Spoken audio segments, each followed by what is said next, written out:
Assalamualaikum warahmatullahi wabarakatuh. Innal hamdalillah, sesungguhnya puji-pujian milik Allah, nahmaduhu, kita senantiasa memujinya, wa nasta'inuhu, dan juga memohon pertolongan kepadanya, wa nastaghfiruh, dan memohon ampun kepadanya. Wa na'udzu billahi min syururi anfusina, dan kita berlindung kepada Allah dari keburukan hawa nafsu kita, wa min sayyiati a'malina, dan juga dari amal-amal buruk yang telah kita lakukan. Man yahdihillahu fala mudhillalah, barang siapa yang telah Allah limpahkan hidayah kepada seseorang, maka tidak mungkin ada yang bisa menyesatkannya. Wa may yudlil fala hadiyalah, dan barang siapa yang Allah biarkan seseorang di dalam kesesatan karena dimulai dari kesombongannya, maka tidak ada yang mungkin yang bisa memberinya hidayah. Asyhadu an la ilaha illallah wahdahu la syarikalah, wa asyhadu anna Muhammadan abduhu wa rasuluhu, wa ba'd. Qala Allah Ta'ala fi kitabil aziz, Allah berfirman dalam ayatnya yang selalu diulang oleh Nabi SAW ketika beliau memulai khutbah beliau, ya ayyuhalladzina amanu taqullaha haqqa tuqatih, wahai orang-orang yang beriman, bertakwalah kalian kepada Allah dengan sebaik-baiknya takwa, wala tamutunna illa wa antum muslimun, dan janganlah sampai kalian meninggal melainkan dalam berpegang teguh kepada agama Islam. Dan juga Allah berfirman, ya ayyuhalladzina amanu taqullaha wa qulu qawlan sadida, wahai orang-orang beriman, bertakwalah kepada Allah dengan sebaik-baiknya, bertakwalah kepada Allah dan berkatalah dengan perkataan yang benar, karena dengan berkata yang benar yuslih lakum a'malakum, Allah perbaiki amal-amal kalian, wa yaghfir lakum dzunubakum, dan mengampuni kesalahan-kesalahan kalian. Wa may yuti'illaha wa rasulah, barang siapa selalu berusaha taat kepada perintah Allah dan Rasulnya, maka dia sungguh telah mendapatkan keberuntungan, kemenangan yang hakiki. Faqad faza fawzan 'azima. Amma ba'd, fa innal asdiqal hadithi kitabullah, wa khairal hadi hadi Muhammadin sallallahu alaihi wasallam, wa syarrul umuri muhdatsatuha, wa kullu muhdatsatin bid'ah, wa kullu bid'atin dhalalah. Amma ba'd. Alhamdulillahirabbil alamin. Bapak-bapak dan ibu-ibu sekalian yang semoga Allah berikan, limpahkan hidayah dan taufik kepada kita semua. Di antara salah satu ciri keistimewaan dari agama kita yang mulia, agama Islam, adalah rahmatan lil alamin, adalah dia rahmat bagi seluruh alam semesta ini. Dan subhanallah, bahkan hal itu terlihat dari hukuman-hukuman yang diberikan kepada seseorang yang melakukan pelanggaran agama. Contohnya, 2 pekan lalu kita telah sama-sama belajar bagaimana kemudian seseorang yang, mohon maaf, melakukan menjima istrinya di siang hari Ramadan, kemudian dia justru kegiatan yang mungkin hanya tahu, yang jelas hanya tahu suami istrinya saja, kedua pasangan tersebut, tidak ada orang yang tahu, akan tetapi efeknya ada budak yang dibebaskan. Apabila dia tidak menemukan budak, dan ini upaya penghapusan perbudakan sejak 1400 tahun yang lalu. Bila tidak menemukan budak, maka dia kemudian berpuasa 2 bulan berturut-turut. Dan luar biasa, 2 bulan berturut-turut tanpa henti, tidak boleh buat laki-laki, berhenti 1 hari pun tidak boleh. Tentunya sangat berat, terutama bagi orang yang misalnya tua. Akhirnya jatuh kepada kafarat berikutnya, yaitu yang ketiga, dia memberi makan 60 orang miskin. Memberi makan 60 orang miskin. Maka bayangkan, yang ceritanya melakukan pelanggaran, suami istri yang tidak satu orang pun tahu di luar rumah mereka, di luar kamar mereka. Akan tetapi ada 60 orang miskin yang dapat makan, yang kenyang. Maka subhanallah, ini merupakan bagian salah satu ciri dari agama kita yang mulia, yaitu bahwa dia rahmatan lil alamin. Begitu pula dalam syariat yang mulia, dalam syariat zakat. Dalam syariat zakat yang kita ketemukan dalil-dalilnya yang begitu banyak. Wa aqimus salata wa atuz zakah. Allah selalu perintahkan, dan dirikanlah salat dan tunaikanlah zakat.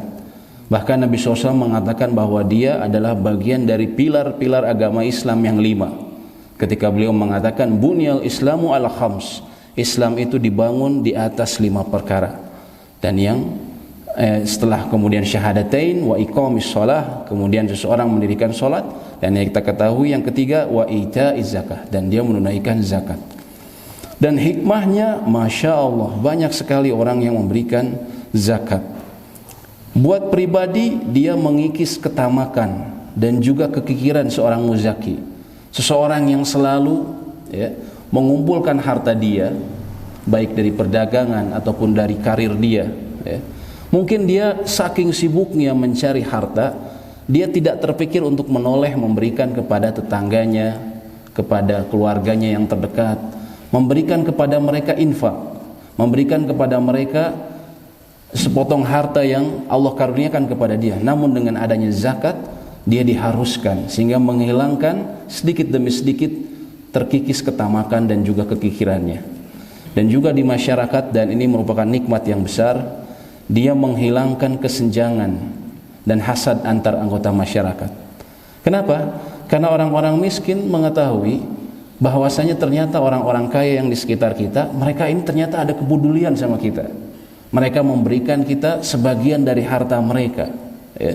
Mereka ternyata, ya, di tengah tembok yang tinggi, mereka mau memberikan kepada kita minimal setahun sekali. Dan itu Masya Allah salah satu nikmat. Karena kita lihat, ya, bahkan di negara yang paling maju sekalipun, Amerika, kita lihat terutama setelah pandemi kemarin, ada yang namanya ceritanya kejahatan massal. Lagi musim kejahatan massal di sana.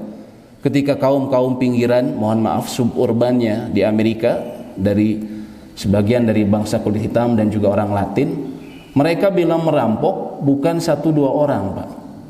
Kalau Bapak mungkin sempat lihat beritanya, merampok kayak satu RT merampok. Masuk satu toko yang mewah, misalnya merek pakaian, misalnya Givenchy atau merek-merek yang mewah, mereka dobrak, mereka ambil tas-tas mahal, perhiasan, rame-rame, Pak, satu RT. Kalau dilihat, ya, ngambil ada produk Apple, komputer yang mahal itu, mereka rame-rame ambil, ya. Dan itu video terdokumentasikan dengan baik, ya. Karena kenapa? Kesenjangan yang tinggi di antara mereka. Tapi alhamdulillah Islam dengan adanya zakat berusaha menghilangkan kesenjangan itu. Dan juga tentunya akhirnya mengendalikan angka kriminalitas. Karena bila zakat ditunaikan dengan benar sesuai dengan petunjuk Nabi SAW, setiap orang menyadari, oh saya ternyata perdagangan saya ini ada zakatnya. Oh ternyata saya punya ternak ada zakatnya. Oh ternyata saya punya tani ada zakatnya, ya. Oh ternyata dengan sedekah akhirnya menumbuhkan harta saya, ya. Akhirnya dengan kesadaran tersebut, ya, diberikan kepada orang-orang miskin. Orang-orang miskin kemudian ini mengendalikan angka kriminalitas. Dia tidak berpikir untuk, ya, selain mungkin dia akhirnya tercukupi, yang kedua ada rasa segan bagi dia. Oh ini kan tetangga saya yang ngasih kemarin zakat. Asalnya kalau nggak ngasih ini pelit banget, saya mungkin mau curi kalau pas dia lagi mau mudik, ya. Dan itu terjadi. Lalu kemudian yang berikutnya memberdayakan du'afa. Dan banyak sekali hikmah yang dikandung dalam zakat. Oleh karenanya, dengan dalil-dalil yang tadi menyatakan perintah Allah yang banyak, selain dalam ayat tadi, lalu kemudian dalam hadis-hadis Nabi SAW juga banyak, juga dengan hikmah yang begitu besar. Oleh karena itu para ulama bersepakat, ya, bahwasanya barang siapa yang mengingkari kewajiban zakat juhudan, karena dia kemudian mengingkari kewajibannya, padahal dia berada di tengah-tengah kaum muslimin, bukan di tengah masyarakat yang bodoh terhadap agama. Ketika di masyarakatnya juga ada ulama, ya. Ketika dalam kondisi seperti itu, maka para ulama mengatakan bila orang seperti ini dia akan jatuh kepada murtad, na'udzubillahi min dzalik, keluar dari Islam. Dan berlaku padanya hukum-hukum murtad, yaitu pertama diminta bertobat 3 kali. Namun bila dia bertobat, alhamdulillah, itu yang terbaik, diterima tobatnya. Namun bila dia tidak bertobat, dia tetap mengingkari, zakat tidak wajib, maka dia dihukum mati atau diperangi, ya. Karena ini disebutnya dalam agama ma'lum minaddin biddarurah, suatu pengetahuan yang harus diketahui dalam agama, yang semua muslim harus tahu bahwa dia adalah wajib zakat tersebut, ya. Dan di antara contoh, ya, ketika kemudian seseorang menolak zakat, ya, padahal dia tahu itu kewajibannya, adalah ketika zaman praktek Abu Bakar As-Siddiq. Abu Bakar As-Siddiq mendapatkan suatu kaum yang mereka mengatakan sesungguhnya zakat itu diperintahkan hanya ketika Nabi SAW hidup. Ketika beliau meninggal, maka tidak ada kewajiban bagi kami. Maka Abu Bakar As-Siddiq beliau mengatakan, wallahi la aqtulanna, demi Allah sungguh aku akan memerangi man faraqa baina salati waz zakah, seseorang yang memisahkan antara kewajiban salat dan zakat. Fa inna zakat haqqul mal, karena sesungguhnya zakat adalah hak dari harta. Adapun seseorang yang dia tidak mau memberikan zakat karena bakhil, ya, karena bakhil, maka pendapat yang terkuat dia tetap muslim, hanya saja dia melakukan dosa besar, ya. Karena Allah sebutkan antara ini, kemudian juga di hadis disebutkan dalam hadis riwayat Imam Muslim mengenai hadis seseorang yang na'udzubillahi min dzalik, yang menolak membayar zakat. Kan dikatakan oleh Nabi SAW dalam hadis sahih riwayat Imam Muslim, akan dipanaskan bagi dia lempengan batu, akan dipanaskan bagi dia lempengan batu yang pipih yang lebar, lalu kemudian akan disetrika di wajahnya, lalu kemudian di samping tubuhnya, dan kemudian di belakangnya, dan begitu terus, ya, dan begitu terus, ya.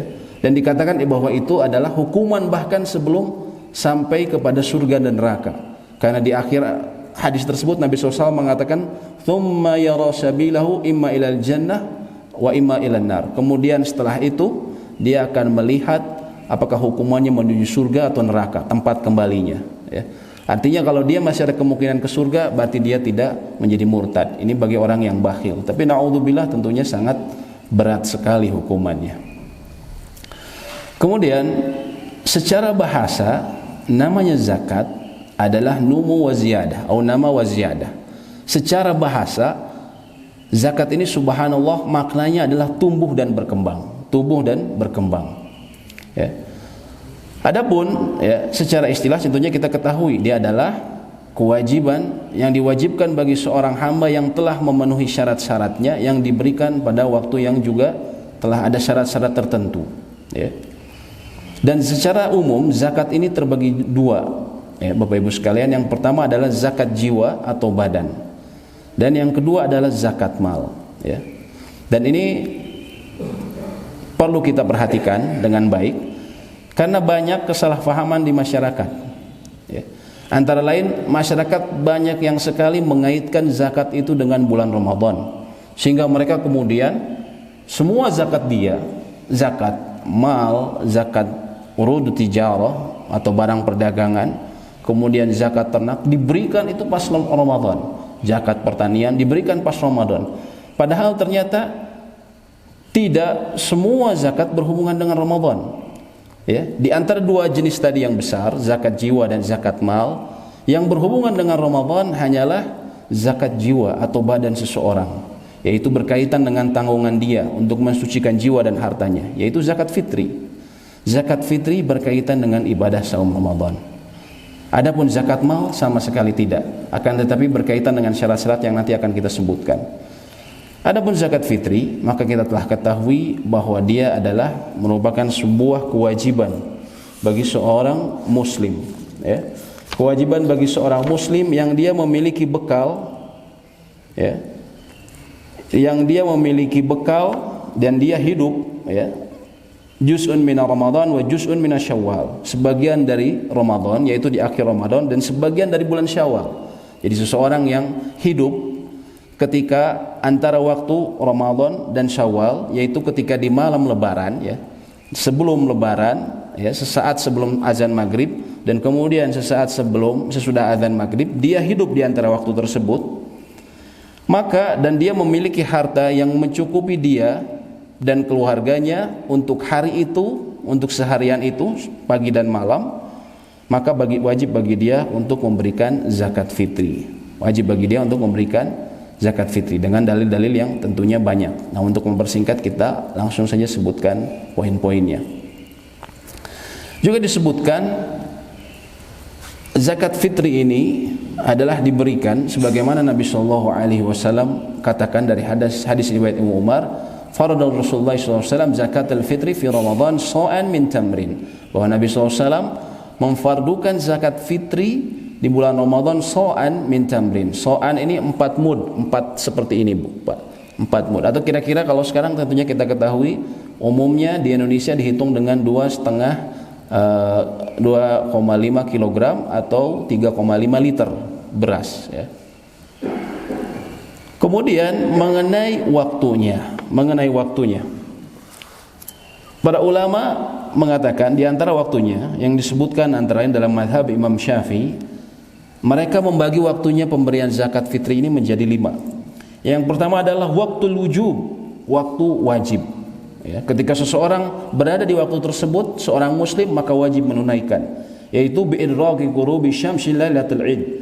Seseorang yang mendapatkan, yang tadi saya sebutkan, dia hidup ketika matahari terbenam pada hari Id, atau malam Id, ya.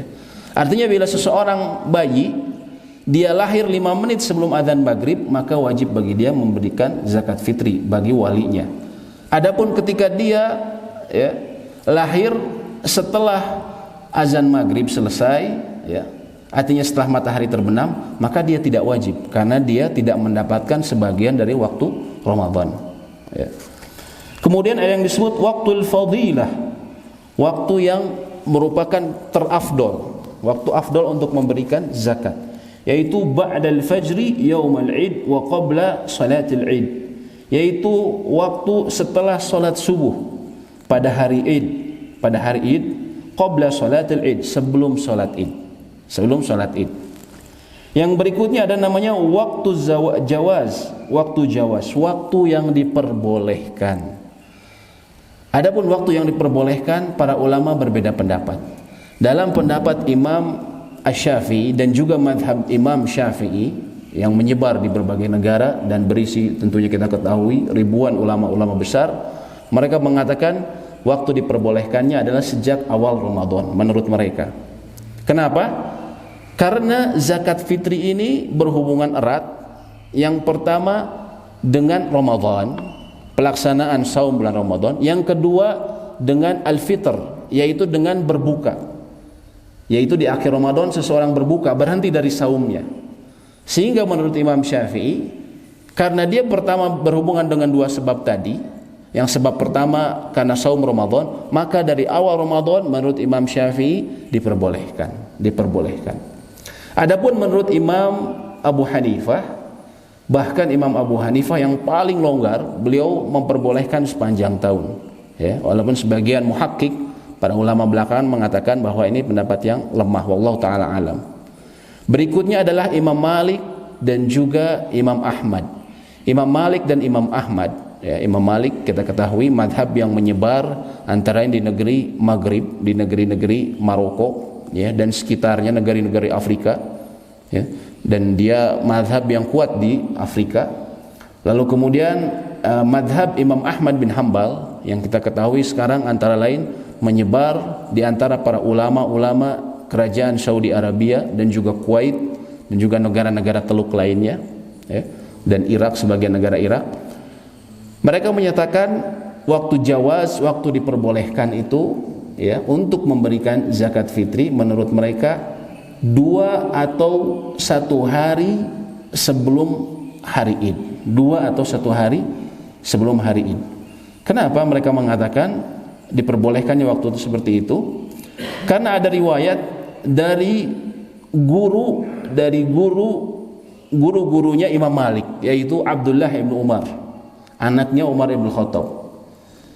Ada riwayat yang mengatakan wa yu'tuna, dalam hadis riwayat Imam Bukhari, wa yu'tuna qabla yaumin minal id, yang mereka sebagian sahabat memberikan zakat fitri itu 2 hari sebelum hari Id, ya.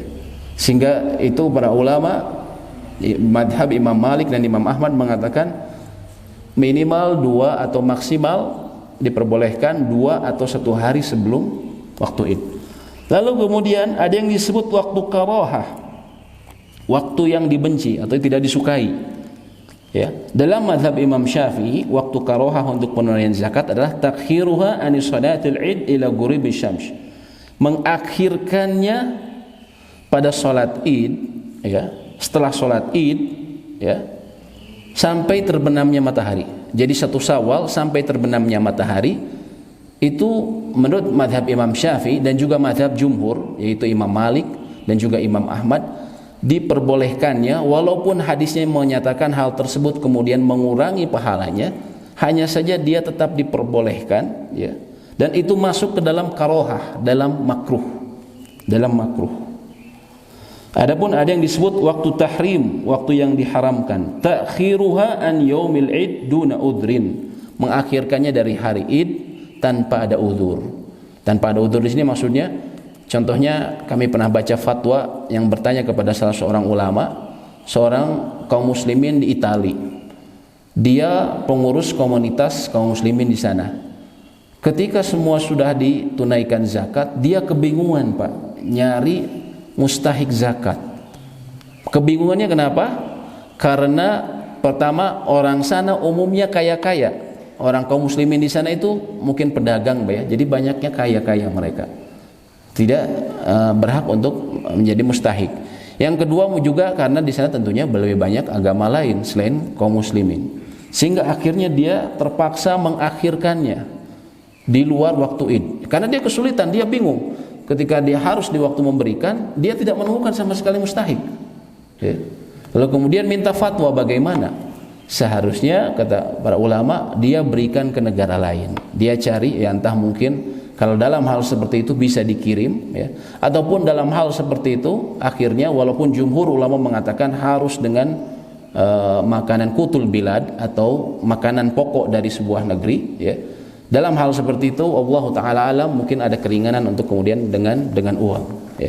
Hanya saja bisa juga dia mengirim, hanya saja dia alihkan kepada negara lain, kata para ulama. Itulah 5 waktu yang disebutkan para ulama, yaitu waktu wajib, ya. Barang siapa waktu wajibnya adalah ketika id, malam takbiran kalau bahasa kita, dan juga waktu fadilah, waktu yang paling utama sebelum atau sesudah subuh, sebelum salat id. Dan waktu diperbolehkan yang tadi kami katakan berbeda pendapat dalam mazhab Syafi'i selama 1 bulan penuh, dan ini juga yang kemudian dikutip atau difatwakan oleh MUI, Dewan Fatwa atau Komisi Fatwa MUI Pusat, ya, sebulan penuh, ya. Kemudian waktu karohah, waktu yang tadi tidak disukai, dan juga waktu tahrim, waktu yang diharamkan, itu mengenai zakat fitri, ya. Lalu kemudian setelah zakat jiwa atau badan ada yang namanya zakat mal, ya. Zakat mal ini disebutkan oleh para ulama, apa yang disebut mal? Kullu ma yutawallu bihi wa yamilu ilaihi at-tab' wa yubahu intifa'u bihi syar'an, yaitu setiap harta yang bernilai, nilai ekonomi atau tukar halal, dan setiap orang cenderung ingin memilikinya, ya. Dan zakat mal ini setidaknya, ya, nanti kita sebutkan tidak ada hubungannya dengan antara lain dengan Ramadan, tapi berhubungan dengan syarat-syarat yang disebutkan. Pertama, dia diwajibkan zakat ini bagi seorang yang muslim dan merdeka, bukan budak, dan dia memilikinya secara sempurna, ya. Dan juga pada beberapa hal bagian dari zakat mal, yaitu ada berlaku haul, dia harus mencapai haul, ya, mencapai haul atau 1 tahun, khususnya pada zakat emas dan perak, nakdain, dan juga barang perdagangan, urut tijarah, dan juga hewan ternak. Dia harus memenuhi 1 tahun. Jadi setidaknya ada 6 Pak zakat mal ini. Yang pertama adalah nakdan ini 2 mata uang. Dahulu orang-orang terdahulu mata uang ini menggunakan dinar wa dirham. Dinar ini uang emas, dirham dari uang perak. Jadi emas dan perak. Dan juga yang dikiaskan oleh para ulama sekarang dengan uang kertas, dengan uang kita, uang kertas. Yang kedua adalah bahimatul an'am, yaitu hewan ternak. Yang ketiga adalah zuru wa thamar, yaitu biji-bijian, ya, pertanian, biji-bijian, dan juga buah-buahan yang khusus. Yang keempat adalah urut tijarah atau barang perdagangan. Yang kelima adalah ma'din atau barang tambang. Dan yang keenam adalah rikas. Rikas ini nanti kami jelaskan, tapi dia secara sekilas, dia kalau bahasa kita harta karun, Pak. Barang siapa menemukan harta karun, dan itu harta karunnya bukan milik seorang muslim. Contohnya di Indonesia, seseorang tinggal di Mojokerto, setelah menggali misalnya sumur, ternyata menemukan emas zaman Mojopahit, ya. Itu ada aturannya dalam Islam. Bagaimana zakatnya? Subhanallah. Ada aturannya dalam Islam. Itu disebutnya rikas. Yang pertama tadi mengenai emas dan perak. Emas dan perak ini, ya, dia diwajibkan, ya, tidak diwajibkan kepada beberapa hal, ya. Contohnya apa? Kaunuhu mubahan, yang dia tidak diwajibkan untuk sesuatu yang diperbolehkan. Contohnya perhiasan bagi wanita. Adapun bagi laki-laki karena dia haram, misalnya bapak karena hobi, ya, punya duit, ya, beli kalung emas sampai 100 gram misalnya. Karena bapak yang memiliki dan dia diharamkan bagi laki-laki, maka saat itu zakatnya wajib. Adapun bagi wanita itu tidak wajib, Pak. Perhiasan bagi wanita yang sering dipakai, yang suka dipakai, dia menurut jumhur ulama tidak wajib. Yang berikutnya adalah alla yuqsad kanzuhu, tidak diniatkan untuk disimpan. Bila tidak diniatkan untuk disimpan sebagai investasi, ya, misalnya tadi perhiasan ibu-ibu pakai terus misalnya, maka dia tidak ada zakat, ya, tidak ada zakat. Adapun yang disimpan, bapak beli emas antam, maka dia dapat kewajiban zakat. Dan juga kaunu mu'tadan, dan dia juga tidak berlebihan. Tidak berlebihan di sini, contohnya dia misalnya seorang ibu, ya, dia perhiasan umumnya yang sering dia pakai misalnya 40 gram.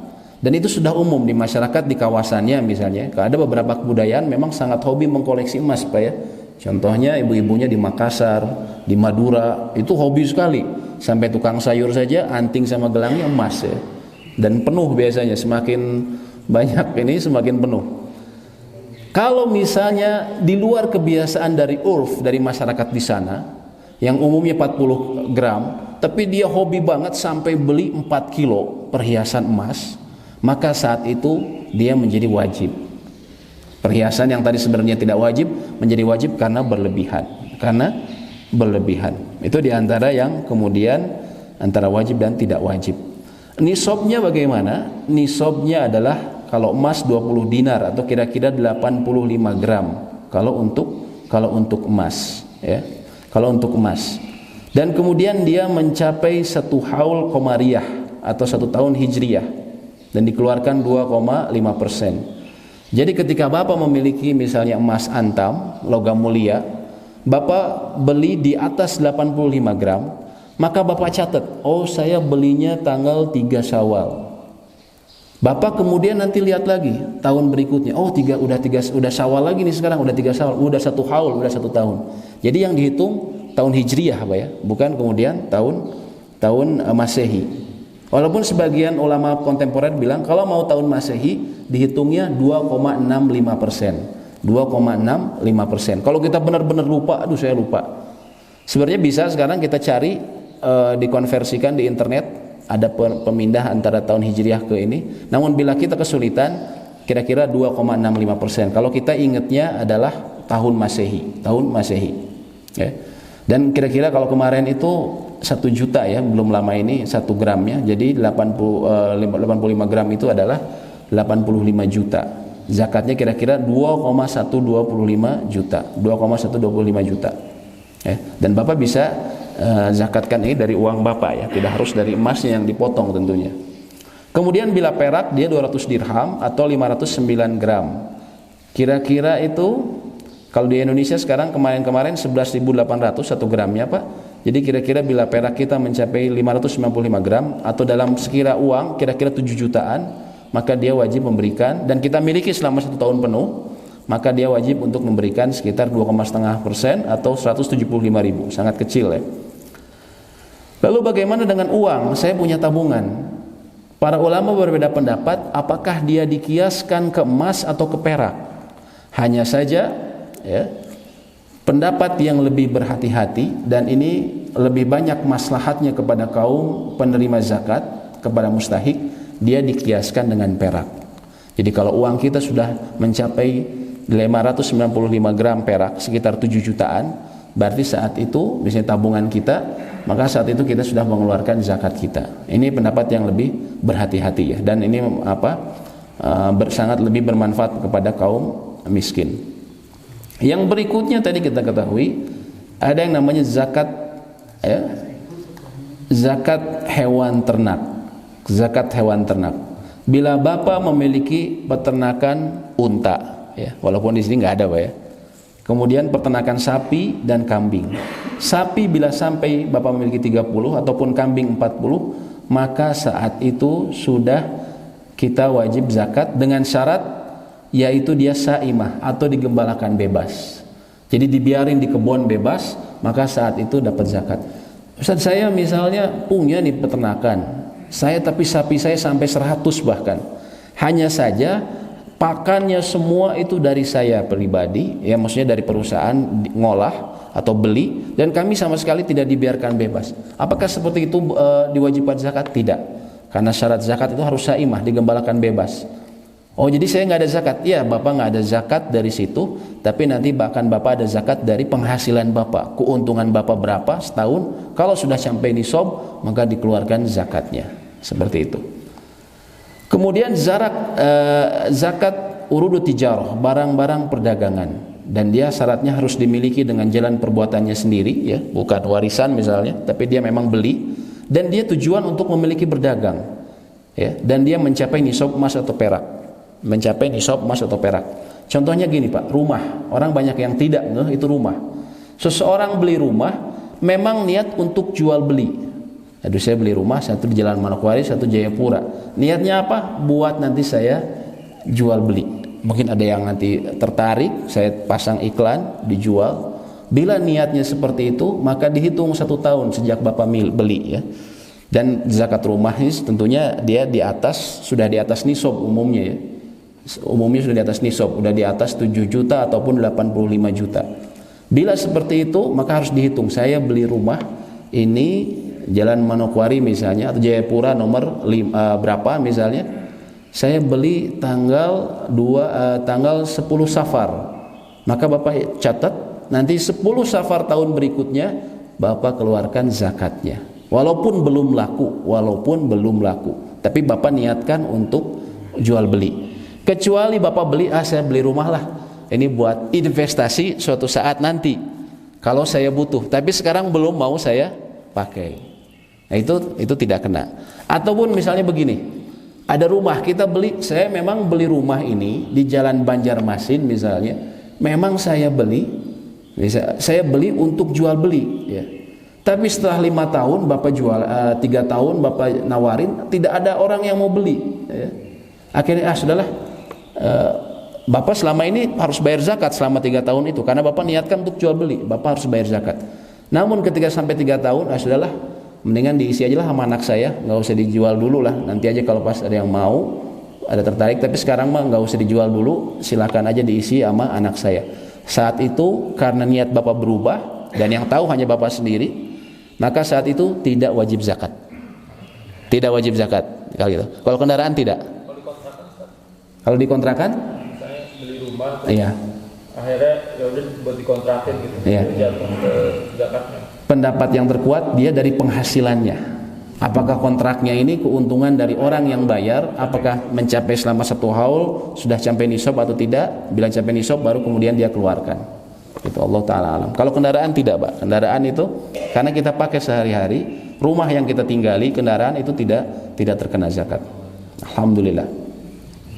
3 tadi, Pak, emas, perak, dan juga termasuk uang. Kemudian zakat barang perdagangan serta zakat hewan ternak, itu semua berhubungan dengan 1 haul. Harus dihitung 1 haul. Oleh karena itu harus dicatat. Kalau Bapak memiliki barang, Bapak catat. Bila tadi misalnya Bapak tidak tahu hijriyahnya, bisa cari di internet, ataupun bila tidak kita ketemu, kita tadi kira-kira 2,65% kenanya, ya. 2,65%. Khusus untuk zakat perak, emas perak, dan zakat perdagangan. Nisabnya kalau zakat barang perdagangan, kata para ulama, emas dan perak, sama seperti tadi. Barang siapa yang kemudian memenuhi salah satu dari nisab tersebut, maka sudah wajib.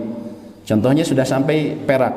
Kalau sekarang sih jelas, kalau misalnya seseorang sudah memenuhi nisab emas, udah pasti dia sudah memenuhi nisab perak juga, ya.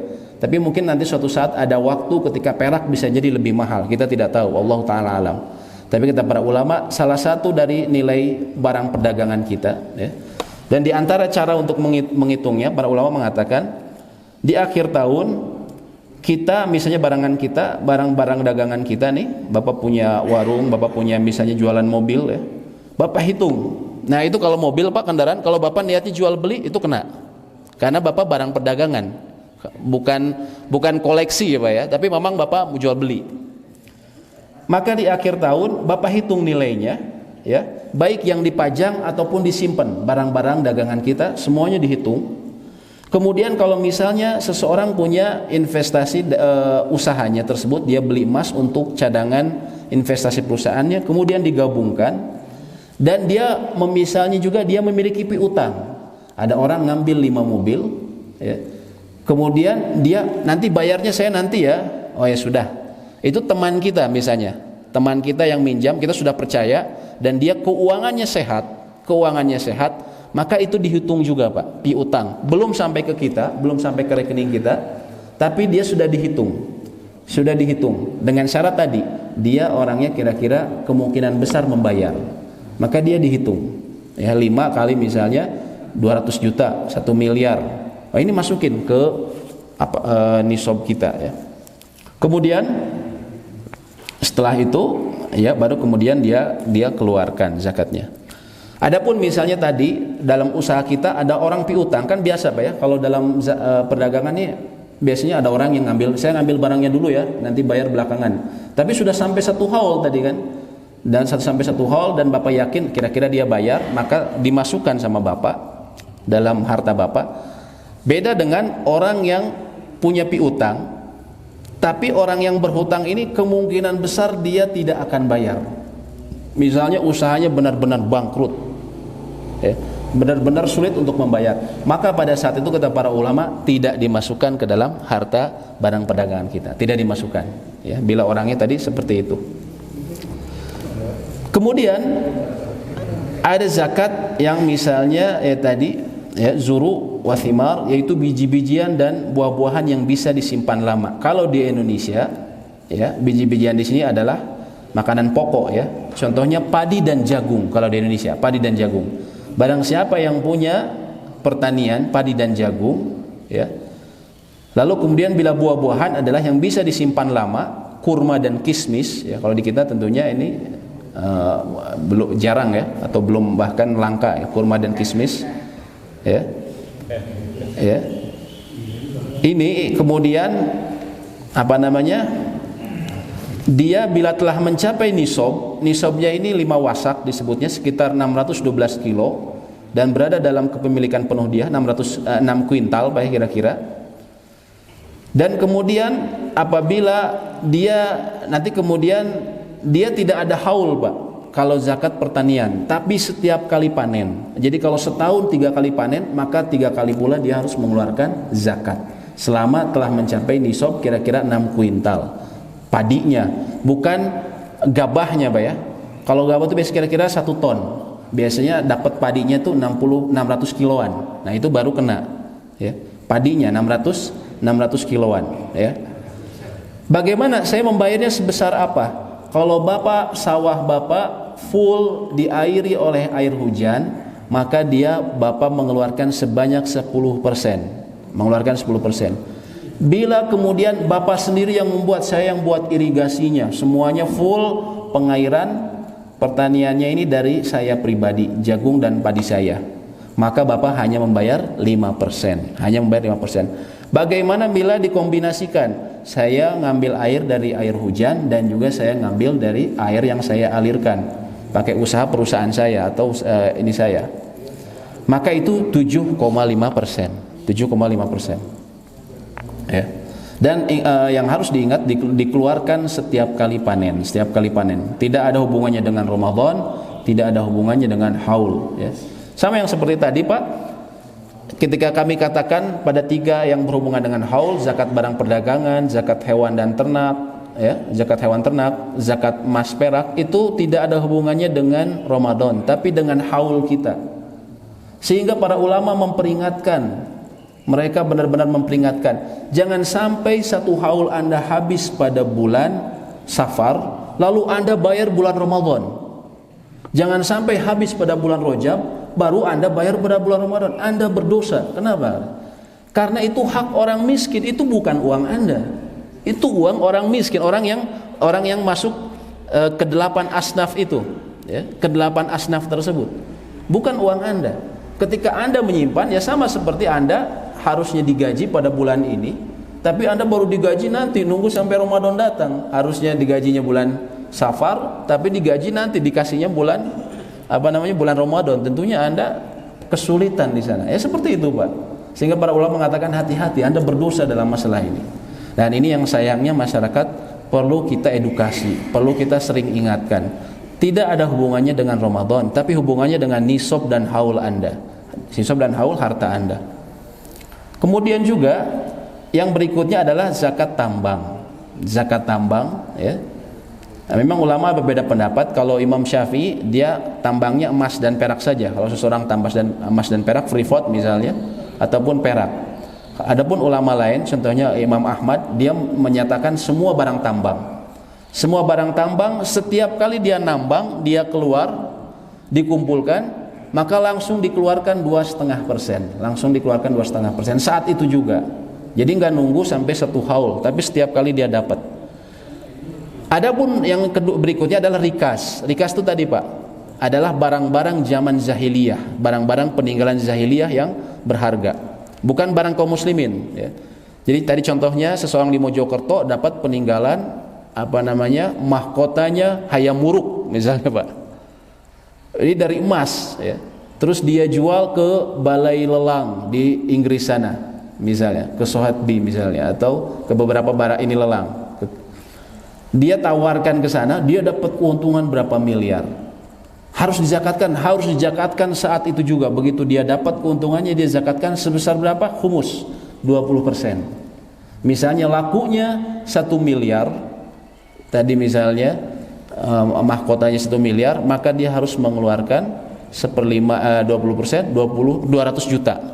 Dia harus langsung keluarkan 200 juta pada saat itu juga, tidak perlu nunggu 1 tahun. Tapi dengan syarat rikas ini, Pak, ya, adalah barang-barang dari jahiliyah. Diketahui misalnya setelah diteliti, oh ini bukan dari kerajaan Islam, atau ini dari dari zaman sebelum kita. Atau misalnya Bapak menemukan, kan suka aja ada kejadian, Pak, ya, orang beli rumah, ternyata di bagian rumah itu menemukan ada emas, ya. Itu ada, kita pernah baca beritanya, ya, di Amerika, di mana ternyata ada lemari tua yang nggak pernah dibuka, dikunci. Setelah dibongkar ada ini emas, Pak, ada batangan emas. Dan kita tahu, oh ternyata ini bukan zaman jahiliyah, ini mungkin baru 50 tahun lalu. Dan ini milik yang saya beli ini adalah seorang muslim yang dia dapat warisan dari kedua orang tuanya yang juga muslim. Kalau seperti itu bukan rikas namanya. Tapi yang harus dia lakukan, dia kembalikan hartanya.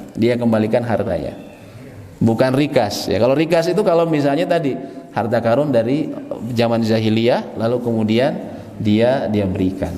Begitu, Pak, ya, kira-kira mengenai zakat tadi, mengenai zakat mal. Juga kadang ada pertanyaan sebelum mungkin nanti dibuka pertanyaan. Bagaimana dengan zakat, ya? Kalau tadi yang mengenai hutang sudah diketahui, Pak, ya. Piutang kita tuh masuk. Bapak juga bukan perdagangan, tapi Bapak ada misalnya teman Bapak minjem 20 juta, ya. Dan kalau misalnya saya gabungkan dengan harta saya, itu akhirnya memenuhi nisab. Bila tidak digabungkan, enggak. Nah, apakah saya gabungkan atau tidak? Bapak lihat. Kalau tadi dia kira-kira kemungkinan besar dia membayar, dia bukan orang yang bangkrut atau segala macam, maka dimasukkan, kata para ulama. Adapun ketika tidak, ini kayaknya orangnya susah, ya, banyak duit tapi susah banget, ya, pokoknya susah, pokoknya kemungkinan nggak dibayar. Pada saat itu seperti itu tidak. Tapi nanti ketika dia membayar, Bapak harus hitung lagi harta Bapak, begitu, ya. Terus juga bagaimana dengan ketika saya memberikan zakat, saya ini tetangga, misalnya teman saya ini punya hutang sama saya dan dia memang orangnya kekurangan, boleh nggak saya zakat ke dia? Boleh dengan beberapa syarat. Yang pertama, andaikan dia punya hutang, terus dia bilang begini, dia ini punya hutang, ya. Oh, mohon maaf. Misalnya begini, kasusnya seperti ini. Seseorang yang memiliki hutang kepada orang lain, terus dia bilang begini, Pak, saya mau bayar hutang saya waktu itu kan 10 juta ya bulan lalu ya. Nah itu juga Pak adalah zakat saya. Itu zakat saya. Dalam kondisi seperti itu tidak boleh. Tidak boleh. Ketika dia bilang saya berikan bayar hutang saya, tapi ini juga adalah zakat saya. Itu tidak boleh. Harus dipisahkan. Yang berikutnya adalah seseorang memberikan uang kepada teman yang tadi punya hutang. Tadi hutangnya 10 juta. Terus dia bilang begini, saya mau ngasih zakat ke kamu, ya, 10 juta zakat saya, dengan syarat kamu bayar hutang saya. Ya, kamu bayar, saya kasih kamu 10 juta, ini zakat saya, tapi kamu harus bayar hutang kamu kepada saya. Itu pun tidak boleh. Itu pun tidak boleh. Ya. Itu pun tidak boleh, akal-akalan itu Pak ya. Pokoknya supaya dibayar intinya ya, supaya dibayar. Ya. Kecuali seperti ini, seseorang yang tadi orang yang dihutangin, dia ngasih zakat tanpa syarat apapun. Nih saya kasih kamu zakat kepada temannya yang punya hutang. Nih saya kasih 10 juta. Dia nggak ngasih syarat apapun. Lalu orang yang tadi berhutang tadi, dia terima zakatnya, mustahiknya dia terima. Lalu dibayarkan. Bila tanpa syarat boleh. Yang tidak boleh itu kalau misalnya yang ya dengan syarat kamu saya kasih 10 juta tapi kamu bayar hutang saya ya. Akhirnya balik lagi. Gitu kan? Itu nggak boleh. Tapi kalau tanpa syarat boleh. Itu kan terserah dia. Akhirnya dia mau pakai buat kebutuhan dia atau dia mau bayar hutang. Nah itu tidak mengapa. Itu seperti itu tidak mengapa. Allah Taala misal.